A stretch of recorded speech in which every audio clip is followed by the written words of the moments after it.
Bismillahirrahmanirrahim. Assalamualaikum warahmatullahi wabarakatuh. Waalaikumsalam. Allahumma sholli ala sayyidina Muhammad wa ala ali sayyidina Maulana Muhammad. Yang saya hormati Bapak dan Hamba Tuhan sebagai narasumber berkah ini, dan saya hormati juga rekan-rekan medis yang telah hadir di tempat ini. Pada kesempatan hari ini tanggal 23 November 2022 kita akan membahas tentang penurunan produksi susu setelah melakukan PMK. Waktu dan tempat saya persilakan kepada Bapak dan Hamba Tuhan. Bismillahirrahmanirrahim. Alhamdulillahirrahmanirrahim. Allahumma sholli ala sayyidina Muhammad wa ala alihi wa sahbihi wa ummatihi ajma'in. Assalamualaikum warahmatullahi wabarakatuh. Waalaikumsalam warahmatullahi wabarakatuh. Pada hari ini tanggal 23 November 2022 hari Rabu, saya Dr. Iwan Muhammad Tuhan akan menyampaikan materi tentang penanganan penyelesaian kasus yang ada di lapangan yang terjadi di masyarakat, terutama peternak sapi perah. Jadi setelah pasca wabah PMK terjadi penurunan produksi susunya. Nah, pada kesempatan ini akan saya bahas dari akar permasalahannya, penyebabnya sampai penanganannya. Jadi penyakit PMK itu infeksi sistemik. Jadi ke seluruh tubuh dan peradabannya itu terjadi hampir seluruh jaringan, termasuk ambing susu atau dalam ambing susu itu ada namanya alveoli, jadi kantong-kantong susu tempat produksi susu. Jadi karena terjadi kasus PMK, akhirnya terjadilah peradangan ambing itu, termasuk alveolinya. Kantong-kantong susu jadi peradangan. Nah, ketika peradangan itu ada dua kemungkinan. Satu, sel-selnya ada yang rusak, kemudian mati, kemudian peradangan rusak, kemudian dia sembuh, akhirnya terbentuk jaringan baru kembali. Nah, akibat daripada rusaknya jaringan ambing susu atau alveoli ini, kantong-kantong susu ini mengakibatkan otomatis produksi susu menjadi menurun. Jadi turunnya produksi susu ini disebabkan karena rusaknya jaringan ambing susu akibat radang yang disebabkan karena virus PMK. Nah, terus akhirnya bisa nggak itu kembali lagi? Dua kemungkinan. Ya, caranya kita mengenali dulu dengan gejala klinisnya daripada kenapa produksi turun. Kita raba dulu secara palpasnya atau perabaan pada ambing susu tersebut keras atau tidak.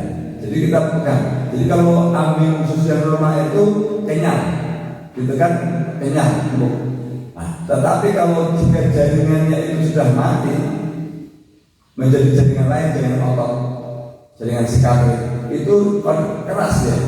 Jadi ambing susu keras. Jadi kalau seandainya kata ambing susu sudah keras, jadi kemungkinannya untuk katakanlah istilahnya itu kembali lagi tidak bisa. Tapi kalau dia masih kenyal, berarti jaringan ini masih normal, hanya karena faktor masih proses regenerasi sel. Jadi ambing susu itu demikian. Jadi bukan puting susu tapi ambing susu. Jadi ambing susu bukan bentuknya spektural.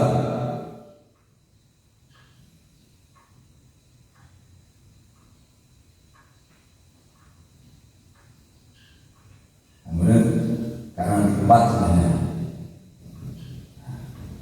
di sebelah sana, nah, itu kita tekan dari sini dulu. Ini kan perutnya. Nah, jadi perabaan dari sini berapa dari sini. Nah, ini kalau di sini, jadi kan tandanya ambing susu itu katakanlah dari genetik bagus dan pemudanya itu tanda yang bagus. Itu pemudanya gede, pemudanya besar, pemudanya besar. Jadi pembuluh darahnya jadi sampai ke mana tuh? Jadi dari pembuluh darah, ketika pembuluh darah ini katakanlah masih banyak besar, ini kemudian belum mati. Karena itu fisiologi ketika kata itu ada jaringan yang putus kulit ini dia akan banyak ada risiko. Jadi banyak pembuluh darah. Kalau pembuluh darah ini masih ketemu besar, kemudian belum. Dan setelah itu diakhirkan dengan kita palpasnya kita tekan. Nah, ini kalau masih mau lentur susu memang ambil susu itu berarti dia belum mati. Hanya betul-betul karena masih berbeda besar sama stresnya. Ya, nah setelah itu tamparan di sini. Nah, atau tambah sini masih empuk berarti masih aman. Nah kalau kemudian ini keras, kemudian ditambah ke bawah lagi masih empuk, berarti yang rusak baru sebagian, terus berapa semuanya yang perasaan. Nah, jadi artinya kalau katakanlah, jadi ada yang bisa rusak semuanya, ada yang hanya rusak sebagian, ada yang katakanlah tidak rusak masih empuk semuanya, tetapi dia hanya faktor stres karena produksi susu ini bisa dikatakan tidak hanya masalah jumlah alveoli, tapi juga tergantung stres. Saat sakit itu stres tinggi karena hormonal. Jadi pada saat sakit itu hormon namanya kalau di situ ada hormon yang berperan terhadap produksi itu ada hormon prolaktin, kemudian ada hormon oksitosin, terutama hormon prolaktin. Nah itu. Nah kantong susu. Dan kenapa empuk? Karena yang isi kantong ini namanya alveoli. Ini semuanya kantong. Nah, ini kalau sudah lama ini mah kompres dan mengeras. Jadi kayak kotor. Tapi kalau aslinya hanya kantong bulat gitu. Ini ambil susu. Seperti itu. Nah, nanti kalau seandainya setelah kita mengalami dari sisi katakanlah kekerasan, dari susunya itu kalau yang susu sehat itu ya dia warnanya putih, kemudian encer. Tapi kalau susu kita keras kental, tapi kental bukan karena kolostrum ya. Kalau sapi yang habis melahirkan wajar kental, karena itu kolostrum. Kondisi sapi itu habis melahirkan, tapi susunya kental. Berarti kemudian itu jonjol jaringan itu mastitis. Nah, setelah itu kemudian kadang-kadang ada darah. Apa darahnya bukan ada darah? Warna susu ada kecoklatan karena kecampur darah. Itu berarti dia mastitis. Kenapa mastitis? Ya mastisnya dari PMK itu mengalami mastitis. Nah setelah itu ada infeksi bakteri lingkungan. Nah kalau seandainya katakanlah susunya segar bagus, tapi sedikit. Nah itu tadi, berarti mungkin rusak sebagian atau masih stres.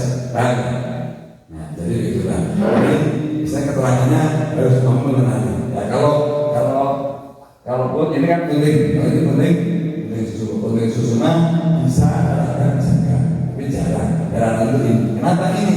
Karena ini banyak mengandung susu adalah protein. Kalau protein berarti media sebetulnya punya bakteri dan virus. Kalau ini jarang, ya ini jarang masih sini. Ambil bukan penting. Dan yang berikutnya sekarang penanganannya. Nah, penanganannya satu katakanlah diagnosa jaringan mati, jaringan kambing sudah mati, ini sudah tidak bisa. Jadi ini harus diakhir. Jika sudah mengenal semuanya dan sudah tidak keluar, setelah habis 10 liter dengan 1 liter, berarti paling tidak 10% jaringan yang hidup itu sudah akhir yang bisa. Jadi yang masih makan terus, kalau dijadikan sampai potong berarti. Tetapi kalau katakanlah istilahnya jaringan yang rusaknya 50%, 5% itu tergantung lihat ambingnya. Kalau ambingnya besar, dia 50%, biasanya katakanlah dia menghasilkan 20 liter, dia 10 liter masih produktif, bisa dilanjut seperti itu. Dan kemudian kalau seandainya terjadi yang berikutnya, volumenya turun, kemudian jaringannya masih empuk normal, tapi masih tadi kita obatin masih tersebut. Bagaimana? Satu dengan penstret, pintulamame masuk ke jarum masuk ke sini. Kalau mau cepat pakai jarum ke jarum itu. Ini pintulamame. Kalau bangun. Karena yang namanya susu ini Ini kalau digambarkan penataan melita itu bentuknya begini. Ini ada sekat. Ini anggap puting-puting ya. Jadi ini mati, namanya ini mati contoh. Contoh ini mati. Ini bentuk itu bisa hidup. Paham? Jadi makanya kan berapa dulu belum tentu semuanya mati karena tidak nyambung. Jadi aliran darahnya masing-masing berbeda deh. Jadi dalam darah. Ini situasi darah. Jadi bisa juga mati satu, bisa mati dua, bisa mati semuanya. Paham ya? Jadi ambing yang namanya ambing itu tentunya demikian. Diobati dengan nanti makanya sebelum mengobati diperas dulu, dilihat. Karena bisa semuanya warnanya putih normal, bisa hanya salah satu yang normal, hanya salah satu yang sakit bisa. Jadi nanti disuntiknya ini tergantung mana akutik yang mengeluarkan susu tidak normal. Kalau yang susunya normal ya perlu dikasih. Nah, ini nggak perlu dikasih obat. Nah, kalau ada susah nggak bisa serak intra mamai. Dengan penting itu bisa serak intra terus mulai serak intra. Tapi kalau efektif ini, kalau ini efektif ini cukup kita memberikan 3 mili pada saluran kunting yang menuju ambing yang masih tadi. Itu cukup 3 mili dan setelah dimasukkan sehari 2 kali. Nah, kemudian selama 3 hari. Nah, itu kalau paling bagus dikombinasi dengan vitamin metasol. Contoh katakanlah satu ambing atau satu kunting itu selainnya 3 mili, kemudian dikasih periksa metasolnya cukup 0,5 mili sampai maksimal 1 mili sampai cukup. Tapi 0,5 kan cukup. Itu satu kunting. Sampai boleh dijelaskan ini langsung transfer 3 mili, kemudian bisa dijelaskan 0,3 mili, 0,5 mili sampai 1 mili itu maksimal. Nah, nanti kalau seandainya ada 2 ya 2 saja, tidak semuanya, paham ya? Nah, kemudian pada saat nanti ini harus pemeran harus diperah, itu pagi sudah diperah. Tapi sebelum masuk obat ini harus diperah dulu. Diperah abu dulu sampai nggak ada susunya baru dimasukkan obat. Nah nanti saat sore obat sudah diabsorpsi dan kemudian sebelum perah lagi kalau susunya nggak bisa konsumsi dengan itu dibuang perah sampai abu sampai nggak ada susu baru dimasukkan. Itu paling penting cara penanganannya saatnya itu mastitis. Ya itu mastitis. Nah, kemudian untuk memperbaiki jaringan biar cepat tumbuh selnya itu dengan vitamin A, ADE. Itu bisa juga selain internal mamai tadi kalau cepat internal muskular boleh, internal mamai juga boleh. Disatukan sama meter boleh. Jadi biar artinya absorpsinya di sekitar udara itu sehingga pertumbuhan jaringan ini ilmu jalan disampaikan. Jadi akhirnya tadi juga cukup ini di situ cukup katakanlah hanya 2 mili sampai 3 mili. Campur aja ADE dan slide. Kemudian ini campur ke dalam ABI. Itu jadi-jadinya dia karena yang secara keilmuan itu yang bisa menumbuhkan sel itu hanya vitamin A sama vitamin A keluar, tapi vitamin D dibantu hormonnya, vitamin E, tapi vitamin A sama B masuk ini saja bisa. Jadi selama saya hidup dari soal itu sembuh. Nah kemudian treatmentnya secara pakan tetap harus diisi dengan nutrisi yang lain. Vitamin dalam pakan itu harus dimafit itu selama 2 minggu nanti monitoring. Nah nanti indikasi daripada suhu tidaknya setelah 3 hari paling lama 7 hari itu susu sudah normal. Tapi kalau produksi susu belum naik, cuman fisiknya susu sudah menjadi normal karena sudah putih susu, kemudian tidak kental, kemudian tidak warna coklat. Kemudian tekstur daripada ambing itu sudah model empuk.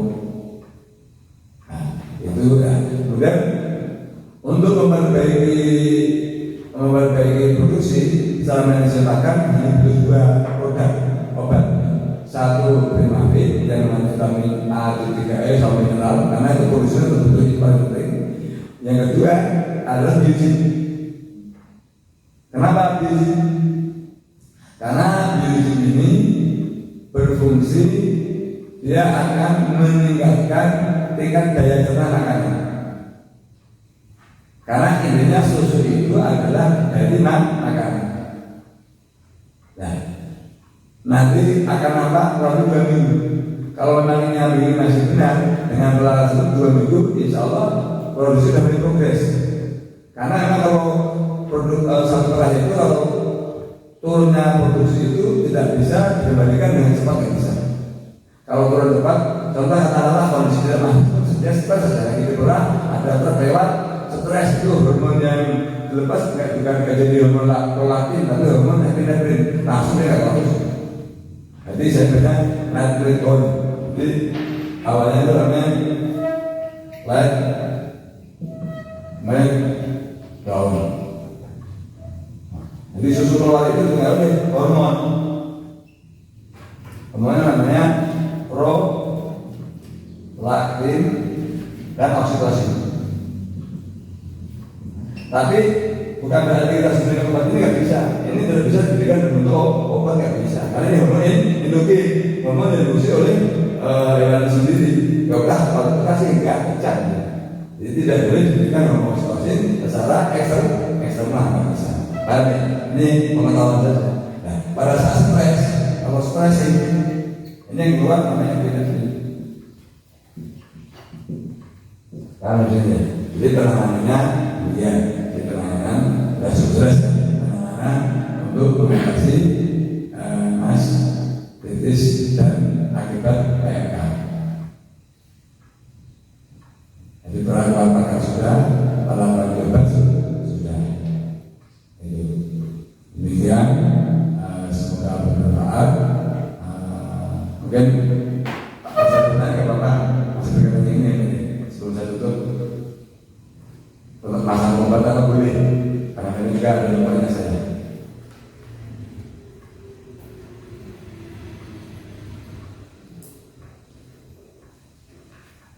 Jadi intinya, kalau penyebabnya kenapa setelah PMK produksi itu karena dia peranan secara sistemik termasuk jaringan ambil susu itu alveolnya rusak. Ya, penanganannya memang seperti penanganan mas bisa melakukan akan ini. Karena jarang infeksi virus itu single. Karena pasti setelah infeksi virus ada infeksi sekunder. PMK-nya sembuh, tetapi masukkan bakteri. Ya. Kenapa? Susu rentan, ya. Ambil rentan karena ambil mengandung susu. Susu adalah media punya bakteri, virus, jamur dan sebagainya. Cukup ya. Demikian yang saya sampaikan.